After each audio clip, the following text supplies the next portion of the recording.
And a weird thing happened as I started doing that. I was actually learning a lot more. And so I was able to convey that to the students, and I was able to help the students make their films better. And it made me realize, whoa, there's this weird reciprocal loop. I'm a college dropout. I was homeless, lived in a car for 3 years. I've lost every single thing I had, family included. I've been written off so many times. But today, the person that you sitting in front of you is a process. Then next is how you feel about the future. We've got to have the future well designed. The future is called the promise. The promise of the future can be an awesome force. The harder I work over here, then go and explain it, they actually can take that knowledge and put it to use. Building skill sets, getting better at something. And I started thinking, is that something that I could do for myself? And at that moment, these two very successful entrepreneurs walk into my class. And at that time, I was obsessed with two things. I wanted to get rich, and I wanted six-pack abs. Now, I grew up in a morbidly obese family, so for me, that was real, man. And I used to be 60 pounds heavier than I am now. And I wanted those six-pack abs, man. I just had no idea how I was gonna get it. And I remember the first time that somebody told me, I think you already have abs, it's just under the fat. I wanna talk to you for a moment about the process. Because see, one way to get a person to really follow you is to be the example of what you're trying to get them to follow. You know, my daddy used to tell me all the time, he said, son, best thing you can do for poor people is not be one of them, because you can't help the cause. Your brain is divided into two halves, positive and negative, good and evil. Each half of your brain has millions of factory workers on each side. You got 1 million factory workers on the positive side, you got 1 million factory workers on the negative side. And I thought, what? Like, that doesn't even make sense. Because I had done like a bunch of crunches and I'm like, I still don't see them. So I don't know what the problem is. Maybe it was all the licorice. I had a thing. So these two guys walk in, very accomplished entrepreneurs, ripped, six-pack ab, bodybuilder types, and they said, hey, you're coming to the world with your hand out. If you want to control your art, you have to control your resources. So if you want to get back in the saddle and actually become a filmmaker, you're going to have to learn to control the resources. So come with us, be a copywriter, but understand this is a startup. You can have any role in the company that you want. You just have to become the right person for that job. And so I took them at their word and I pivoted and I left my teaching career, which had safety. And I looked to my wife and I said, this may fail, but I've got to at least give it a shot. And my wife said the words that have become famous for me, which is, I bet on you. At the forefront of each one of those factories in your brain is a foreman. You got foreman positive and you got foreman negative. You are in charge. You're the boss of the factory. So let me show you how this works. You got a remote control. You go to your house tonight and you press that power button and you press it. When you point it at the TV, what do you expect to happen? You expect TV to come on. You press the power button, you expect the TV to come on. If you want to watch HBO, and HBO is channel 300, and you press 300, and then you press select, what do you expect to come on that TV? And what comes on that TV? So now, since your brain is in two halves, let me show you how this works.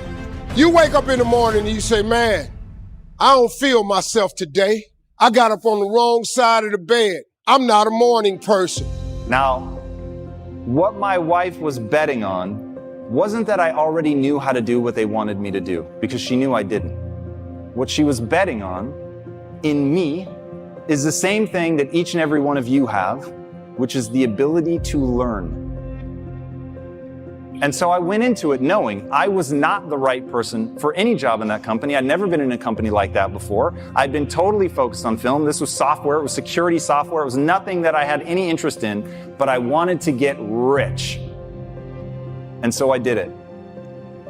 And for 6.5 years, I put my head down like those early days in my dorm room, and I worked my ass off around the clock. I didn't take vacations, meaning if I went somewhere, I would literally, guys, this is real, I would take a camera so that I could watch what was going on back at the facility.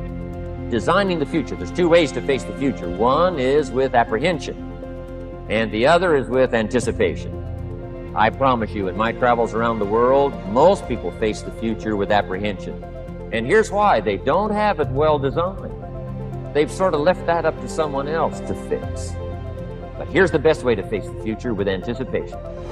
You can face the future with anticipation if the future is clear, if the future is well designed. In setting goals, it's very simple. Number one, decide what you want. You just take a little time. You sit down and say, what do I want? What kind of skills do I want? What kind of income do I want for the future? Where would I like to go? Places I'd like to visit. Habits I'd like to acquire. Skills I'd like to have. Right? So everything. I don't care. Equalizer 1, 2. If he come out with 6, I'm going to see that joint. And Equalizer 1 and 2 is the same movie. It ain't nothing different about it. But Denzel in that Joker. And I'm like, Denzel, let's go. So when I fell in love with Denzel, I guess maybe back in the day, like with Malcolm X, Glory, right? So I go see anything Denzel. So Denzel said he had a coach. And I looked at my life and I was like, yo, I don't got a coach. I need to get a coach. Denzel is paying somebody to help him act, and that's probably why he the best. Because somebody else probably is an actor, and guess what happened? The more opportunities they got, the more cocky they got because they were getting roles and they probably fell off. So we could probably name some actors that were sweet 10 years ago that you don't see today. Denzel's still out there. He's still the man, right? So I was like, I'm getting me a coach. So Anthony Flynn was in my circle already, and he was like, he's the CEO. Economics, friendships, people you'd like to meet. When you've thought about what you want for the future, make a list. If the future gets clear, the price gets easier. Because you got to remember, for every promise, there's a price to pay. Everybody's got to pay the price.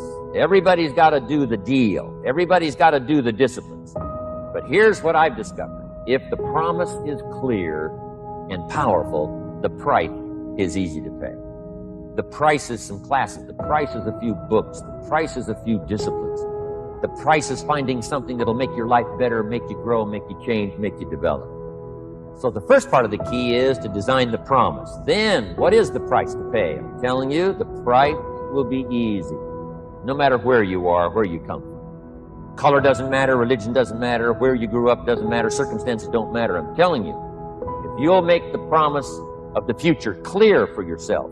Coach, you know, he the CEO, coach's coach. I'm like, all right, then, if you coach CEO, I'm a CEO. I need to get coached. And I remember we went in this room in the Westin Hotel. It was about 4 o'clock in the morning. And I remember he broke some stuff down to me, and I had the best 2019 I ever had. Imagine you getting coached and you super talented. I was just living off talent. I had no focus or direction. I was just like, turn the light on, go. You know what I'm saying? I saved so much time and so much energy that in 2020, I'm able to lead a corporate arena and I'm just doing schools. You feel what I'm saying? Like the coaching was so sweet that the area I dominated in, I'm coming out of the arena. And I'm focusing on schools, because what did I learn when I was here's the crazy thing. He was like, all right, E, you all over the place. You got a million ideas, but we're gonna do 3 buckets. Right? And I knew the 3 buckets was kind of like, okay, I'm gonna work with you because you're talented, so I'm gonna give you 3 buckets, but that's a lot.